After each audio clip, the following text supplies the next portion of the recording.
Item ಯಾವುದೇ ಇರಲಿ try ಮಾಡಿ ಆಚಿ ಚಿಕನ್ ಮಸಾಲಾ. ಆಚಿ ಚಿಕನ್ ಮಸಾಲಾ. ಕೇರಳಂ ಸಿಎಂ ಆಗಿ ವಿಡಿ ಸತೀಶನ್ ಅವರ ಆಯ್ಕೆಯಾಗಿದೆ. ದೆಹಲಿಯಲ್ಲಿ ಎಐಸಿಸಿ ಸಿಎಂ ಹೆಸರನ್ನ ಪ್ರಕಟ ಮಾಡಿದೆ. 11 ದಿನದ ಬಳಿಕ ಕೇರಳಂ ಸಿಎಂ ಹೆಸರು ಪ್ರಕಟಗೊಳ್ಳಲಾಗಿದೆ. ಹಾಗಾಗಿ ನೀವು ಕೂಡ ಗಮನಿಸ್ತಾ ಇರಬಹುದು ಯಾವ ರೀತಿಯಾಗಿ ಬೆಂಬಲಿಗರು ಹಾಗೆ ಕಾರ್ಯಕರ್ತರು ಸಂಭ್ರಮಾಚರಣೆಯನ್ನು ಮಾಡ್ತಾ ಇದ್ದಾರೆ ಅಂತ ಘೋಷಣೆಗಳನ್ನ ಕೂಗ್ತಾ ಇದ್ದಾರೆ. ಎಐಸಿಸಿ ನಾಯಕರು ಕೊನೆಗೂ ಕೂಡ ಕೇರಳದ ನೂತನ ಸಿಎಂ ಹೆಸರನ್ನ ಘೋಷಣೆ ಮಾಡಿದ್ದಾರೆ. ದೇವರ ನಾಡಿನ ಮುಖ್ಯಮಂತ್ರಿಯಾಗಿ ವಿಡಿ ಸತೀಶನ್ ಆಯ್ಕೆಯಾಗಿದ್ದು 140 ವಿಧಾನಸಭಾ ಸ್ಥಾನಗಳ ಪೈಕಿ 102 ಸ್ಥಾನಗಳನ್ನ ಗೆಲ್ಲುವುದರ ಮೂಲಕ ಕೇರಳದಲ್ಲಿ ಯುಡಿಎಫ್ ಅತಿ ದೊಡ್ಡ ಪಕ್ಷವಾಗಿ ಹೊರಹೊಮ್ಮಿತು. ನಾನಾ ಲೆಕ್ಕಾಚಾರದ ಬಳಿಕ ವರಿಷ್ಠರು ಅಂತಿಮವಾಗಿ ಕೇರಳ ಕಾಂಗ್ರೆಸ್ ಶಾಸಕಾಂಗ ಪಕ್ಷದ ನಾಯಕರನ್ನ ಆಯ್ಕೆ ಮಾಡಿದೆ. ಮೊದಲನೆಯ ದೃಶ್ಯದಲ್ಲಿ ಕೂಡ ಗಮನಿಸ್ತಾ ಇರಬಹುದು. ಅವರ ಪೋಸ್ಟರ್ ಅನ್ನ ಇಟ್ಟುಕೊಂಡು ಜೈಕಾರವನ್ನ ಹಾಕ್ತಾ ಇದ್ದಾರೆ, ಘೋಷಣೆಗಳನ್ನ ಕೂಗ್ತಾ ಇದ್ದಾರೆ. ಈ ರೀತಿಯಾಗಿ ಒಟ್ಟಾರೆಯಾಗಿ ಇವರ ಬೆಂಬಲಿಗರು ಸಂಭ್ರಮಿಸ್ತಾ ಇದ್ದಾರೆ. ನಾನಾ ಲೆಕ್ಕಾಚಾರಗಳನ್ನ ಮಾಡಿ ಕೊನೆಗೂ ಕೂಡ ಕೇರಳದ ನೂತನ ಸಿಎಂ ಆಗಿ ವಿಡಿ ಸತೀಶನ್ ಅವರ ಹೆಸರು ಇದೀಗ ಫೈನಲ್ ಆಗಿದೆ, ಪ್ರಕಟ ಮಾಡಲಾಗಿದೆ. ಕೇರಳದ ಕಾಂಗ್ರೆಸ್ ನಾಯಕರಾದಂತಹ ಕೆಸಿ ವೇಣುಗೋಪಾಲ್, ವಿಡಿ ಸತೀಶನ್ ಮತ್ತು ರಮೇಶ್ ಚೆನ್ನಿತ್ತಲ ಹೆಸರುಗಳು ಬಹಳ ಪ್ರಮುಖವಾಗಿ ಸಿಎಂ ರೇಸ್ನಲ್ಲಿತ್ತು. ಇವರ ಬೆಂಬಲಿಗರು ಕೂಡ ಸಾಕಷ್ಟು ಪೈಪೋಟಿಯನ್ನ ಮಾಡಿದ್ರು, ಸಾಕಷ್ಟು ಕಸರತ್ತನ್ನ ನಡೆಸಿದ್ರು. ಆದರೆ ಈ ಪೈಕಿ ವಿಡಿ ಸತೀಶನ್ ಅವರನ್ನ ಇದೀಗ ನೂತನ ಮುಖ್ಯಮಂತ್ರಿಯಾಗಿ ಪಕ್ಷದ ವರಿಷ್ಠರು ಪ್ರಕಟ ಮಾಡಿದ್ದಾರೆ. The Congress Legislature Party had met in Thiruvananthapuram on May 7th, 2026 and had unanimously resolved to authorize the Congress President to appoint the new leader of the CLP in the state of Kerala. Accordingly, the Congress President has held extensive discussions with the chairperson of the Congress Parliamentary Party, leader of the opposition in the Lok Sabha, the AICC observers who had met with the newly elected MLAs on May 7th, 2026, and many other leaders from the state, including MPs, former PCC presidents, have also been consulted.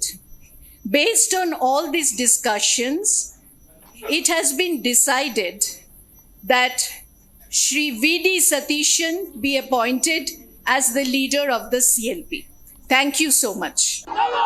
Rahul Gandhi ഞങ്ങളുടെ ഓമന നേതാവേ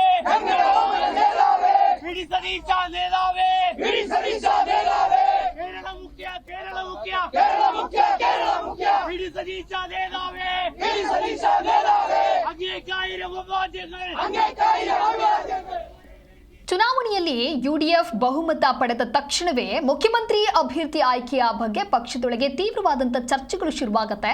ದೆಹಲಿಯಿಂದ ತಿರುವನಂತಪುರದವರೆಗೂ ಕೂಡ ಹಲವಾರು ಸಭೆಗಳನ್ನು ನಡೆಸ್ತಾರೆ, lobby ಮಾಡಲಾಗುತ್ತೆ, ಮುಚ್ಚಿದ ಬಾಗಿಲಿನಲ್ಲಿ ಮಾತುಕತೆಗಳು ಕೂಡ ನಡೆಯುತ್ತೆ. ಆದರೆ ಇದೆಲ್ಲದಕ್ಕೂ ಕೂಡ ಇದೀಗ ಫೈನಲ್ ಆಗಿ ಉತ್ತರ ಸಿಕ್ಕಿದೆ. ಇಲ್ಲಿ ಮುಖ್ಯ ಪ್ರಶ್ನೆ ಕೇರಳಂಗೆ ಯಾರು ಮುಖ್ಯಮಂತ್ರಿ ಆಗ್ತಾರೆ ಅನ್ನೋದೇ ದೊಡ್ಡ ಚರ್ಚೆಯಾಗಿತ್ತು. ಇದರ ಜೊತೆಗೆ ಮುಂದಿನ ದಿನಗಳಲ್ಲಿ ಕೇರಳ ಕಾಂಗ್ರೆಸ್ನ ರಾಜಕೀಯ ನಾಯಕತ್ವವನ್ನು ಯಾರ ಕೈಗೆ ಒಪ್ಪಿಸಬೇಕು ಅನ್ನೋದು ಕೂಡ ಮತ್ತೊಂದು ಅಂಶವಾಗಿತ್ತು. ಈ ಸಂಪೂರ್ಣ ಪ್ರಕ್ರಿಯೆಯನ್ನ ರಾಹುಲ್ ಗಾಂಧಿ ಸಮೀಪದಿಂದಲೇ ಗಮನಿಸಿ ಮುನ್ನಡೆಸಿದ್ದು ಕೇರಳ ಕಾಂಗ್ರೆಸ್ನ ಹಿರಿಯ ನಾಯಕರು, ಮಾಜಿ ರಾಜ್ಯಾಧ್ಯಕ್ಷರು ಹಾಗೆ ಮುಖ್ಯಮಂತ್ರಿ ಸ್ಥಾನಕ್ಕೆ ಸ್ಪರ್ಧಿಸ್ತಾ ಇರೋರೊಂದಿಗೆ ಹಲವಾರು ಸುತ್ತಿನ ಚರ್ಚೆಯನ್ನ ನಡೆಸಿ ಇದೀಗ ಫೈನಲ್ ಆಗಿ ಪ್ರಕಟವನ್ನ ಮಾಡಿದ್ದಾರೆ. ಈ ಮೊದಲು ಮುಖ್ಯಮಂತ್ರಿ ಪಟ್ಟಕ್ಕೆ ಪ್ರಮುಖವಾಗಿ 3 ಹೆಸರುಗಳು ಮುಂಚೂಣಿಯಲ್ಲಿದ್ವು. ಎಐಸಿಸಿ ಪ್ರಧಾನ ಕಾರ್ಯದರ್ಶಿ ಕೆಸಿ ವೇಣುಗೋಪಾಲ್ ಹಾಗೆ ವಿಡಿ ಸತೀಶನ್ ಮತ್ತು ಹಿರಿಯ ನಾಯಕ ರಮೇಶ್ ಚೆನ್ನಿತ್ತಲ ಅವರನ್ನ ಮುಖ್ಯ ಸ್ಪರ್ಧಿಗಳು ಅಂತ ಹೇಳಿ ಕನ್ಸಿಡರ್ ಮಾಡಲಾಗಿತ್ತು. ಇವರ ನಡುವೆನೆ ಬಹಳಷ್ಟು ಪೈಪೋಟಿಗಳಿತ್ತು. ಇದೀಗ ಇವರಲ್ಲಿ ಸತೀಶನ್ ಅವರನ್ನ ಆಯ್ಕೆ ಮಾಡಿ ಕಾಂಗ್ರೆಸ್ ಹೈಕಮಾಂಡ್ ತೀರ್ಮಾನವನ್ನ ಪ್ರಕಟ ಮಾಡಿದೆ. ಹಾಗಾಗಿ ಬೆಂಬಲಿಗರ ನಡುವೆ ಸಂಭ್ರಮಾಚರಣೆ ಜೋರಾಗಿದೆ. ವಿಡಿ ಸತೀಶನ್ ಅವರ ಹೆಸರುಗಳನ್ನ ಕೂಗ್ತಾ ಇದ್ದಾರೆ, ಘೋಷಣೆಗಳನ್ನ ವ್ಯಕ್ತಪಡಿಸ್ತಾ ಇದ್ದಾರೆ. ಕೆಸಿಸಿ ಪ್ರಧಾನ ಕಚೇರಿಯಲ್ಲಿ ಸಭೆಯೂ ಕೂಡ ನಡೆಯಲಿದೆ. ಆ ಸಭೆಯಲ್ಲಿ ಮತ್ತಷ್ಟು ಚರ್ಚೆಗಳು ಕೂಡ ಆಗತ್ತೆ. ಒಟ್ಟಾರೆಯಾಗಿ ಇದೀಗ ಒಂದು ಕಡೆ ಯುಡಿಎಫ್ ವಿಧಾನಸಭೆಯಲ್ಲಿ 3/2 ಬಹುಮತವನ್ನು ಪಡೆದಿದ್ರೂ ಕೂಡ ಇನ್ನೊಂದು ಕಡೆ ಪಕ್ಷದ ಒಳಗಿನ ಲಾಬಿ, ಗುಂಪು, ರಾಜಕೀಯ ರಾಜಕೀಯ ಮತ್ತು ಕಾರ್ಯಕರ್ತರ ಅಸಮಾಧಾನದಿಂದಾಗಿ ಮುಖ್ಯಮಂತ್ರಿ ಆಯ್ಕೆ ಅನ್ನೋದು ಅಲ್ಲಿ ವಿಳಂಬವಾಗಿತ್ತು. ಇದೀಗ ಸತೀಶನ್ ಅವರನ್ನ ಸಿಎಂ ಪಟ್ಟಕ್ಕೆ ಆಯ್ಕೆ ಮಾಡಿರುವುದು ಕಾರ್ಯಕರ್ತರಲ್ಲಿ ಹಾಗೆ ಬೆಂಬಲಿಗರಲ್ಲಿ ಒಂದು ರೀತಿ ಸಂತಸವನ್ನ ಮೂಡಿಸಿದೆ. ಮುಂದೆ ಕೇರಳಂನಲ್ಲಿ ಅಧಿಕಾರ ಸರಾಗವಾಗಿ ಸಾಗಿ ಜನರ ಹಿತರಕ್ಷಣೆಗೆ ಒತ್ತು ಕೊಡಲಾಗುತ್ತೆ ಅನ್ನುವಂತಹ ಕೆಲವರ ನಂಬಿಕೆ ನಿಜ ಆಗಿದೆ. ಸದ್ಯ ಮುಂದೆ ರಾಜಕೀಯ ಚಟುವಟಿಕೆಗಳು ಹಾಗಾದ್ರೆ ಕೇರಳಂನಲ್ಲಿ ಯಾವ ರೀತಿಯಾಗಿ ನಡೆಯುತ್ತೆ ಅನ್ನೋದನ್ನ ಕಾದು ನೋಡಬೇಕಿದೆ. ಒಟ್ಟಾರೆಯಾಗಿ ಇದೀಗ ಮುಖ್ಯಮಂತ್ರಿಯ ಹೆಸರು ಅಂತಿಮವಾಗಿ ಪ್ರಕಟವಾಗಿದೆ. ಏಪ್ರಿಲ್ 9ರಂದು ಕೇರಳ ವಿಧಾನಸಭಾ ಚುನಾವಣೆ ನಡೆದಿದ್ದು ಅದರ ಫಲಿತಾಂಶ ಮೇ 4ಕ್ಕೆ ಪ್ರಕಟಗೊಂಡಿತ್ತು. ಕಾಂಗ್ರೆಸ್ ನೇತೃತ್ವದ ಯುಡಿಎಫ್ 140 ವಿಧಾನಸಭಾ ಸ್ಥಾನಗಳ ಪೈಕಿಯಲ್ಲಿ 102 ಸ್ಥಾನಗಳನ್ನು ಗೆಲ್ಲೋದ್ರ ಮೂಲಕ ದೊಡ್ಡ ಪಕ್ಷವಾಗಿ ಹೊರಹೊಮ್ಮಿತ್ತು. ಆಡಳಿತಾರೂಢ ಎಲ್ಡಿಎಫ್ ಕೇವಲ 35 ಸ್ಥಾನಗಳನ್ನು ಪಡೆಯೋದ್ರ ಮೂಲಕ ಹೀನಾಯವಾಗಿ ಸೋಲುಂಡಿತ್ತು. ಹೀಗಿದ್ರೂ ಕೂಡ ನೂತನ ಸಿಎಂ ಆಯ್ಕೆಗೆ ಬರೋಬ್ಬರಿ 10 ದಿನಗಳನ್ನು ಕಾಂಗ್ರೆಸ್ ನಾಯಕರು ತೆಗೆದುಕೊಂಡಿದ್ದಾರೆ. ಬಹಳ ಸಭೆಗಳನ್ನ ಮಾಡ್ತಾರೆ. ಆ ಸಭೆ ಚರ್ಚೆಗಳಾಗತ್ತೆ. ಖರ್ಗೆ ಅವರನ್ನ ಭೇಟಿಯಾಗ್ತಾರೆ. ಖರ್ಗೆ ಅವರ ಜೊತೆಗೆ ಒಂದಿಷ್ಟು ಮಾತುಕತೆಯನ್ನು ರಾಹುಲ್ ಗಾಂಧಿ ಅವರು ನಡೆಸ್ತಾರೆ. ಅದಾದ ನಂತರ ನಿನ್ನೆಯೇ ಅಂತಿಮವಾದಂತಹ ಹೆಸರನ್ನ ಫೈನಲ್ ಮಾಡ್ತಾರೆ ಅಂದುಕೊಂಡಂತೆ ಚರ್ಚೆಗಳು ಮುಂದೆ ಸಾಗಿ ಇವತ್ತು ಫೈನಲ್ ಆಗಿ ಹೆಸರು ಪ್ರಕಟ ಆಗಿದೆ. ಒಟ್ಟಾರೆಯಾಗಿ ಇದೀಗ ಕೇರಳ ರಾಜ್ಯದ ನೂತನ ಸಿಎಂ ಆಗಿ ವಿ.ಡಿ. ಸತೀಶನ್ ಅವರು ಆಯ್ಕೆಗೊಂಡಿರುವಂತಹ ಬೆನ್ನಲ್ಲೇ ತಿರುವನಂತಪುರಂನಲ್ಲಿರುವಂತಹ ಕಾಂಗ್ರೆಸ್ ಕಚೇರಿಯಲ್ಲಿ ಕಾರ್ಯಕರ್ತರಿಂದ ಸಂಭ್ರಮಾಚರಣೆ ನಡೆದಿದೆ. ಘೋಷಣೆಗಳು ಕೂಡ ಕೇಳಿ ಬರ್ತಾ ಇದೆ. ಸಾಕಷ್ಟು ಪೈಪೋಟಿಗಳ ನಡುವೆ ಅಂತಿಮವಾಗಿ ಇವರ ಹೆಸರು ಫೈನಲ್ ಆಗಿದೆ. ನಾನಾ ಲೆಕ್ಕಾಚಾರಗಳಾಯಿತು. ಬಳಿಕ ವರಿಷ್ಠರು ಈ ರೀತಿಯಾದಂತಹ ತೀರ್ಮಾನವನ್ನ ತೆಗೆದುಕೊಂಡಿದ್ದಾರೆ. ಕೊನೆಗೂ ಕೇರಳದ ಸಿಎಂ ಹೆಸರನ್ನ ಎಐಸಿಸಿ ಘೋಷಣೆ ಮಾಡಿದೆ. ವಿ.ಡಿ. ಸತೀಶನ್ ದೇವರ ನಾಡಿನ ನೂತನ ಮುಖ್ಯಮಂತ್ರಿ ಆಗಿದ್ದಾರೆ.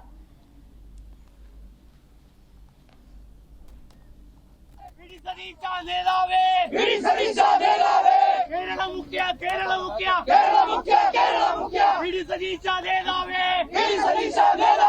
അങ്ങേക്കായിരം അവാദ്യങ്ങൾ ഓരയിലെഴുതിയ ജീവനിലെഴുതിയ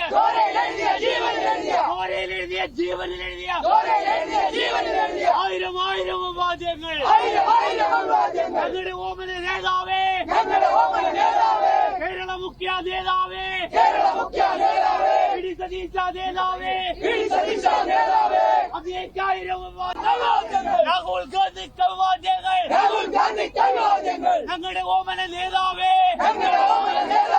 ವಿ.ಡಿ. സതീശ നേതാവേ കേരള മുഖ്യ ವಿ.ಡಿ. സതീശ നേതാവേ അങ്ങേക്കായിരം അവാദ്യങ്ങൾ ഓരയിലെഴുതിയ ജീവനിലെഴുതിയ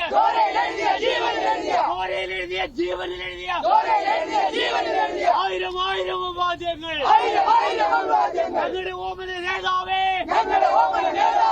കേരള മുഖ്യ നേതാവേ ವಿ.ಡಿ. സതീശ നേതാവേ അങ്ങേക്കായിരം രാഹുൽ ഗാന്ധിക്ക് അവാദ്യങ്ങൾ ഞങ്ങളുടെ ഓമന